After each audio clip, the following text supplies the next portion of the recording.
In the year 2485, Earth had become a war-torn planet.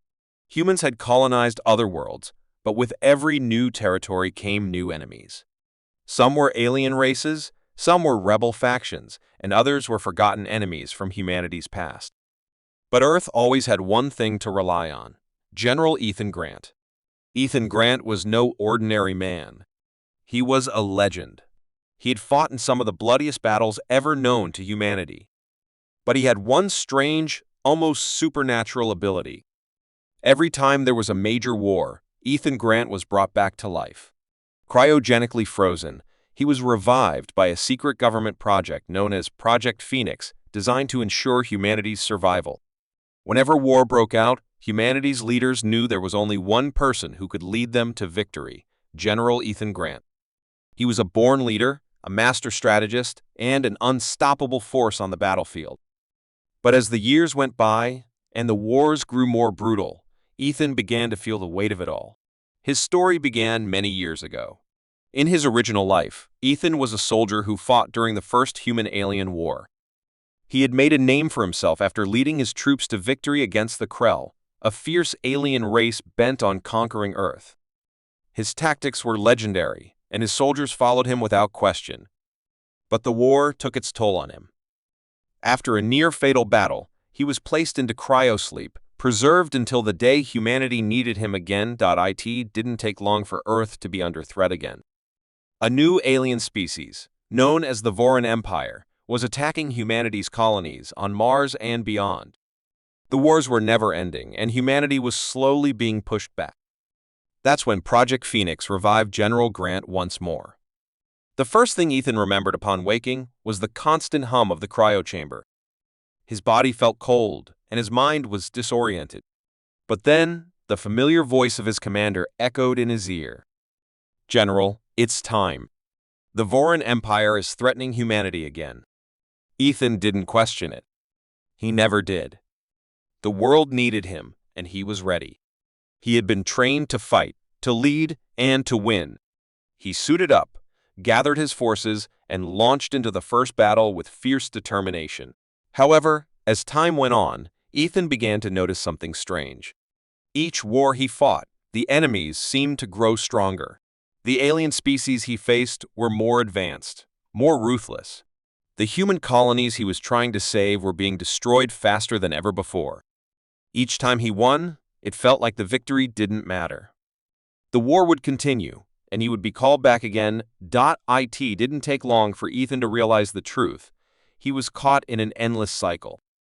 Each time he was revived, the war was just as bad, if not worse, than before.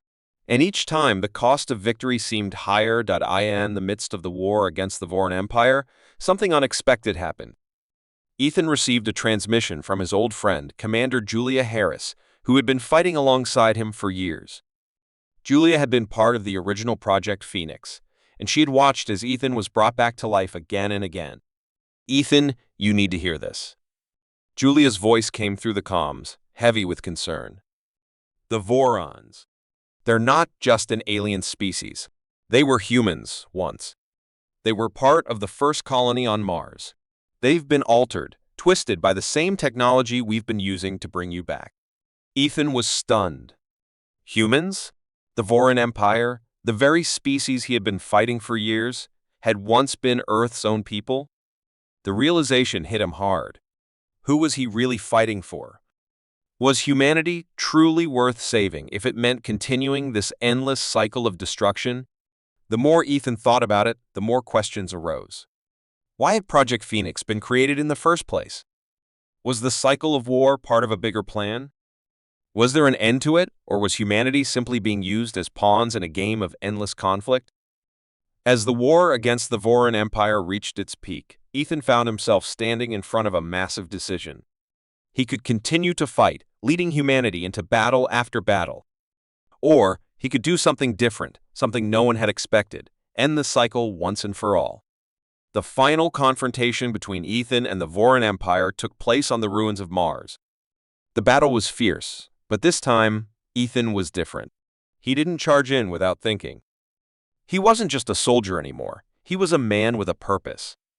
As the battle raged, he made a shocking move. He turned his weapons on the Project Phoenix base itself, the source of his resurrection.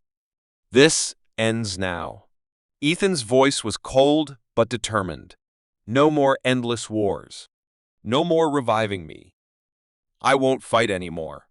I'll stop it all. The battle was long and grueling, but in the end, Ethan's decision to destroy the Project Phoenix base brought peace. The Voron Empire was defeated, but more importantly, the cycle of war was broken. Ethan Grant, humanity's greatest general, finally put down his weapons. He had fought for the last time. As the dust settled and peace returned to the galaxy, Ethan stood alone on the ruins of Mars. He had sacrificed everything: his life, his time, and his identity. But in the end, he had achieved what no one else could. Humanity was free. And for the first time in centuries, General Ethan Grant could rest. His war was over. In the distant future, Earth is no longer the center of the universe. Humans have colonized many planets across the galaxy, and with this expansion came conflict. Alien species, hostile factions, and forgotten threats lurked in every corner of the galaxy. And whenever war broke out, there was only one name that humanity could rely on: General Clara Stone. Clara was not an ordinary soldier. She had earned her reputation during the Human-Kragari War decades ago, where she led humanity to victory over the Kragari, a powerful and dangerous alien race. Her tactics were unmatched, and her ability to inspire her soldiers was legendary. But, like many great leaders, Clara had one tragic flaw: she was too good at winning. After the war, Clara was placed into cryogenic sleep, her body frozen in time until the day humanity needed her again. The governments of Earth knew that war was inevitable in the future, and when it arrived, they would need the one person who could lead them to victory. So, they placed Clara in cryosleep to be awakened whenever the next conflict would begin. The first time Clara was revived was during a small rebellion on Earth's outer colonies. It was nothing compared to the Kragari War, but Clara's presence was enough to settle the matter quickly. For the next few decades, she was woken up every time war threatened humanity's expansion into space. Each time, the war was bigger, more dangerous, but Clara was always there, ready to fight. But after many years of endless battles, something began to change in Clara. She had become more than just a soldier. She had become a weapon, one that could never truly rest. The constant revivals, the never-ending battles, the faces of the soldiers she commanded, it all started to wear on her. Every time Clara was revived, she was told the same thing: General, humanity needs you. And every time, she fought. But with each war, the question lingered in her mind: was this all there was? Was she doomed to wake up, fight, and die, only to be revived again? And was humanity's future always going to be filled with war? It wasn't until the day Clara was revived for the Kragari War that her doubts became impossible to ignore. This time, the Kragari were back stronger, smarter, and more dangerous than ever. Their new leader, General Varnak, had studied Clara's past victories and was prepared for her tactics. Clara awoke in her cryochamber, disoriented at first. The cold air stung her skin as she stepped out of the chamber and into the command center. Her trusted officers, all veterans of past battles, stood ready to greet her. "Welcome back, General. The Kragari are attacking the outer colonies. They're stronger than before. We need you." The words were familiar, comforting even, but Clara couldn't shake the feeling that something was wrong. Another war. Another fight. Her officers briefed her on the situation. The Kragari had learned from their past defeat. They had adapted, developed new technologies, and were now on the brink of wiping out humanity's outer colonies. Clara could already feel the weight of the battle ahead. She had fought this war before, and she knew how it would end with victory, but at a high cost. As Clara led her troops into battle, she couldn't ignore the growing doubt in her mind. Was this really the way to save humanity? She had fought countless wars and saved countless lives, but the cycle never ended. Every time she won, there was always another war. Would humanity ever learn to live in peace, or would they keep creating new enemies to fight? The battle against the Kragari was brutal, and as Clara's forces pushed deeper into enemy territory, she realized something shocking. The Korraks were not just a different species. They were humans. Not the humans she knew, but a group that had been lost centuries ago, stranded on a distant planet and mutated by the harsh conditions. They had evolved into a completely new species, but they still remembered Earth. The Korraks general, Varnak, had once been a soldier on Earth, just like Clara. He was one of the first humans to be sent on a long-term space mission, but his ship had crashed on a hostile planet. Over the years, he and his people had changed, becoming something else entirely. And now, they had returned to Earth for revenge. The revelation shook Clara to her core. She had been fighting her own people all along. How could she fight for humanity if humanity was already tearing itself apart? She realized that the endless wars were not just about defending against outsiders. They were about humanity's own inability to stop fighting, to stop creating enemies. Clara knew she had to make a choice. She could continue to fight the Korraks, defeat them once again, and then face the next war. Or she could do something no one expected, end the cycle of violence. It wasn't going to be easy, but Clara believed there was still a chance to break the pattern of endless conflict. In the final battle with General Varnak, Clara made her decision. Instead of leading her forces to destroy the Korraks, she opened a communication channel with Varnak, offering a chance for peace. The two generals, once friends and comrades, now stood on opposite sides. But Clara believed that humanity could be better. They could choose peace over war. The battle ended not with bloodshed, but with an agreement. Clara and Varnak's people would return to Earth together, and they would rebuild what was destroyed. Clara knew that the war had been won, not by fighting, but by waking up to the truth. The real enemy was not the Korraks, not the aliens, not the other factions. It was the endless cycle of war that humanity had created. As she stood on the battlefield, Clara looked at her soldiers and realized something. The true victory was peace. And for the first time in years, she felt like she could finally rest. In the distant future, Earth was no longer the thriving home it once was. After centuries of war with alien species, Earth's resources were nearly exhausted. Many of the human colonies had been destroyed, and the once great planet had become a shadow of its former self. The human race was fighting its final battle for survival. And the last hope they had was a single man, General Lucas Rivers. General Rivers was humanity's greatest soldier. His name was feared and respected throughout the galaxy. He had fought in the first alien wars, the Zenthian Uprising, and countless other battles. His leadership, combat skills, and unyielding will had earned him the title of the last human hero. But Lucas had one tragic flaw: he was alone. After countless wars, Lucas was the only one left who had seen and experienced it all. Every battle had taken its toll on him, physically and mentally. But he was always brought back to fight again. The governments of Earth had a secret weapon. They had figured out a way to revive Lucas after every major war, using advanced technology to keep his body young and strong. But the constant revivals were beginning to wear him down. Each time he came back, the wars were more brutal. And every time he defeated an enemy, a new one appeared. This time, Lucas was revived to fight against a terrifying alien army, the Zorvans. The Zorvans were a massive alien species with a fleet of ships that could destroy entire colonies in seconds. They were ruthless and had already wiped out several human colonies in the outer reaches of space. The Zorvans weren't just after resources, they were hunting humans to extinction. Lucas awoke from cryosleep on the bridge of a military ship, surrounded by the faces of soldiers who had heard of his legendary victories. They greeted him with respect and admiration, but Lucas felt an emptiness inside. He had led many soldiers into battle, but they were all gone now. He was the last one standing.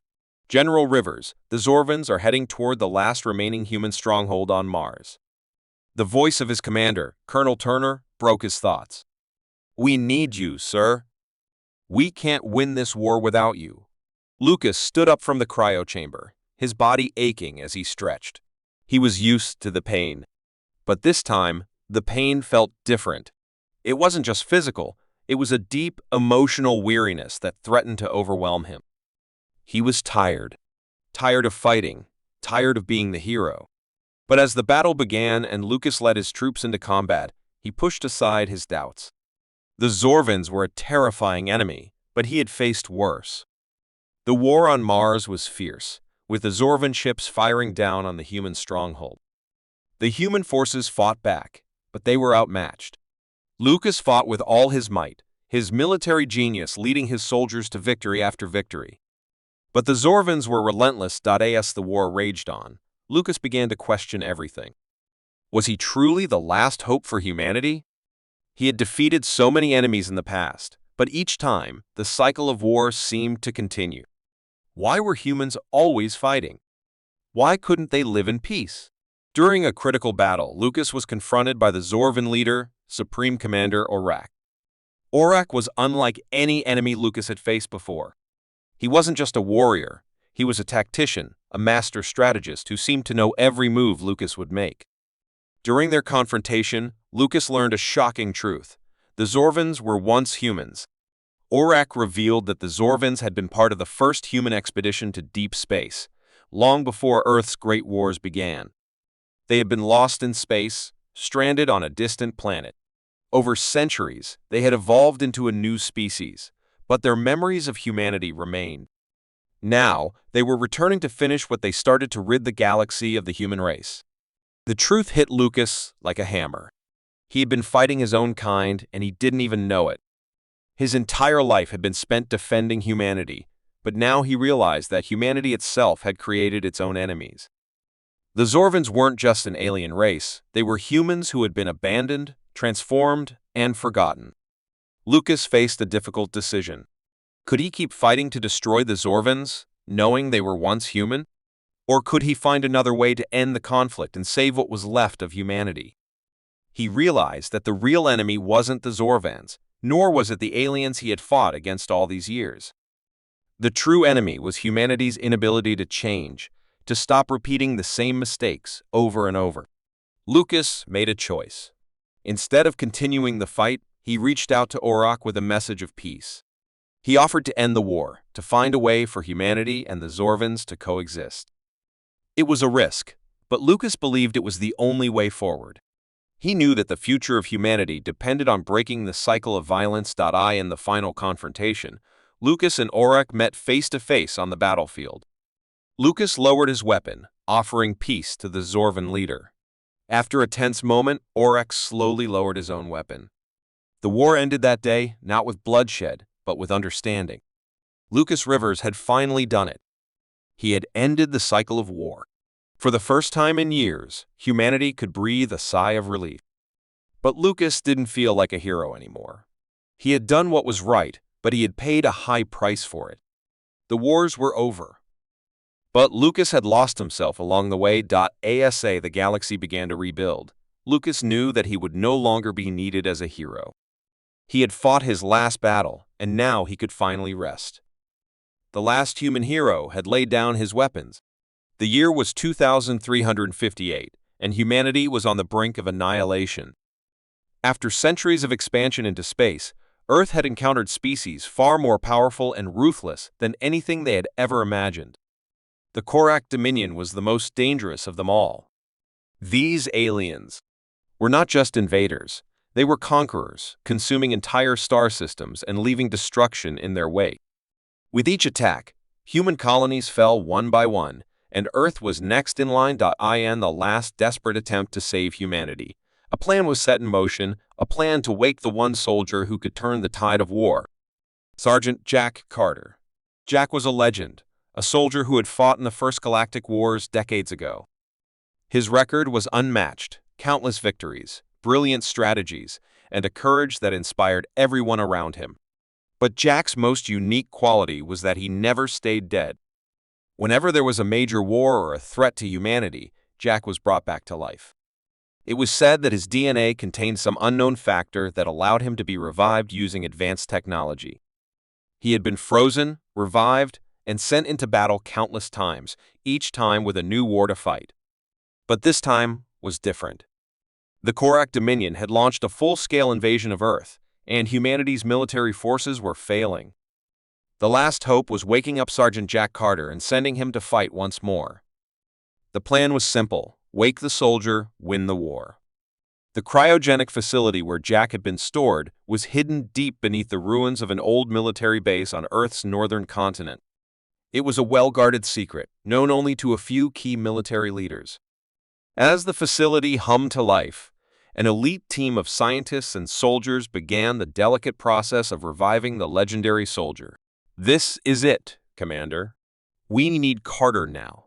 Colonel Daniel's voice was filled with urgency as the countdown to Jack's revival began. The situation was dire, and there was no time to waste. The chamber door opened, and the soldier emerged from the cryo chamber, his eyes blinking as he adjusted to the light. Jack Carter was still in his prime, his muscles firm and strong despite the years of being in suspended animation. He looked around at the team of scientists and soldiers, his mind foggy but instantly focused. "What's going on?" Jack's voice was rough but authoritative. He had no memory of the exact moment he was brought back, but the feeling of urgency was clear. "The Korraks are here, Sergeant. Earth is on the brink of collapse. The military can't hold them off. Only you can stop them," Colonel Daniel said, urgency in his voice. "We need you to lead the charge. We need to win this war." Jack nodded, the weight of the mission sinking in. He had been here before, resurrected time and time again for a new war. But this felt different. The fate of humanity, the future of Earth, all rested on his shoulders. He couldn't afford to fail. Without wasting any time, Jack was outfitted with his combat gear and led to a military command center. The Korraks had already begun their assault on Earth's outer defenses, and their fleets were closing in on the planet. The battle would soon reach the atmosphere, and if the Korraks were allowed to land, Earth would be lost forever. Jack took his seat at the command table, quickly reviewing the situation. The Korraks had superior technology and an overwhelming military force. They were ruthless, efficient, and seemingly unstoppable. But Jack knew one thing, that they didn't. Humanity had something they couldn't understand: the will to survive. "We can't beat them with strength alone. We need to outsmart them," Jack said, his voice steady and clear. His mind, though temporarily clouded from the revival process, quickly sharpened as he began to plan.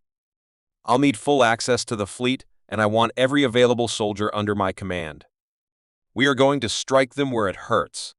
The colonels and generals in the room exchanged nervous glances, but nodded in agreement. Jack's reputation preceded him. His plans were bold, but they worked. If anyone could turn the tide, it was him. As the first Korrak ships entered Earth's orbit, Jack's plan was set in motion. Using human ingenuity and knowledge of the Korraks' battle strategies, Jack led the charge. He coordinated attacks on their supply lines, launched surprise ambushes, and targeted weak points in their defenses. The Korraks, who had grown overconfident, were caught off guard by the human tactics. Jack's ability to adapt to the ever-changing battlefield was unmatched, and slowly but surely, humanity began to turn the tide.